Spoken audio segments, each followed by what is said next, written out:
Mulk Raj Anand was born in Peshawar, Pakistan. Regarded as one of the pioneers of Indian English fiction, Anand studied in Khalsa College, Amritsar, and later University College London and Cambridge University. Anand launched his literary career with an essay on his aunt's suicide. Untouchable, his first novel, was published in 1935. It deals with the unyielding nature of the caste system in pre-independent India. He was a prolific writer whose literary works include novels, short stories, poetry, essays, and autobiographies. Some of his prominent works are The Village, Across the Black Waters, The Sword and the Sickle, Coolie, The Private Life of an Indian Prince. Anand received the Sahitya Akademi Award for his novel The Morning Face. He was also awarded the International Peace Prize and later the Padma Bhushan for his exemplary contribution to the world. The Lost Child is derived from his story collection, The Lost Child and Other Stories, 1934. The Lost Child narrates the story of a child who gets lost in a fair. It is a story of connections, loss, and expectations. The story of The Lost Child by Mulk Raj Anand is about a young boy's innocence and his bond with his parents. It is a bright spring day. There is a fair going on, and everyone in and around the village is travelling to the fair. Among them is a young boy. He skips and runs happily alongside his parents as they walk to the fair.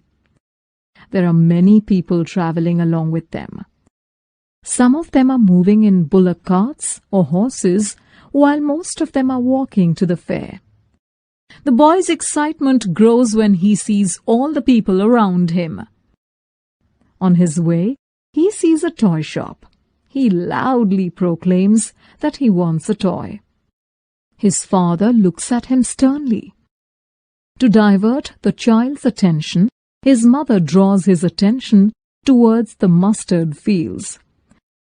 The boy is excited by the color and sight of the mustard fields. The field is also filled with butterflies. The boy is fascinated by the butterflies. As they fly close to him, he tries to catch some of them, but they elude him.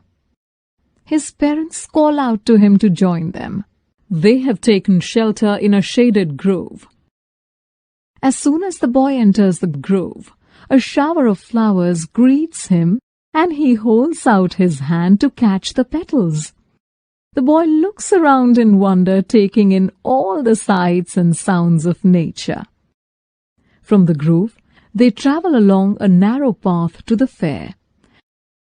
From the serene world of nature, the boy enters the world of the fair. Its cacophony, sights and smells fascinate and repel him at the same time. The boy stops in front of a sweet shop, tempted by the delightful display of sweets. He wants a barfi, though he knows his parents will not buy it for him. As they walk on, he is attracted by the beautiful garlands of gulmohar in the next shop. Though he wants one around his neck, he knows his parents will call it cheap and refuse him. Brightly colored balloons on a pole greet him next. He stops and gazes at the bright balloons floating in the air.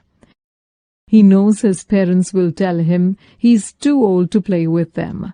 So he moves on to where a snake charmer is playing his flute. He wants to hear the music, but he knows his parents will forbid it. Finally, he reaches the giant wheel. The giant wheel is brightly lit and surrounded by laughing people. The boy's eyes shine at the turning wheel. He cannot contain himself any longer and clamors to get on it, but his parents do not reply.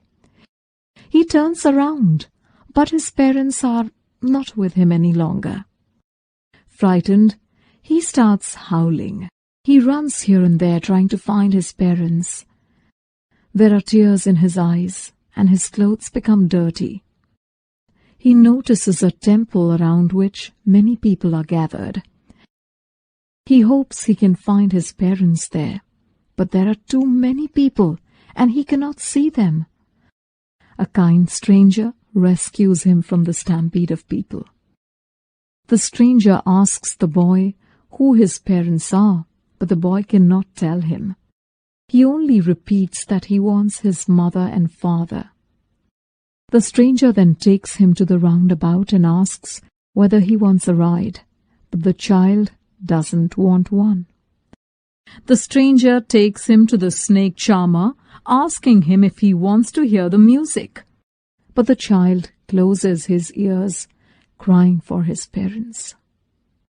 He shakes his head at the pretty balloons. He refuses to put a garland around his neck. Finally, the stranger takes him to the sweet shop, but the child cannot be consoled by the sweets. He continues to cry for his parents.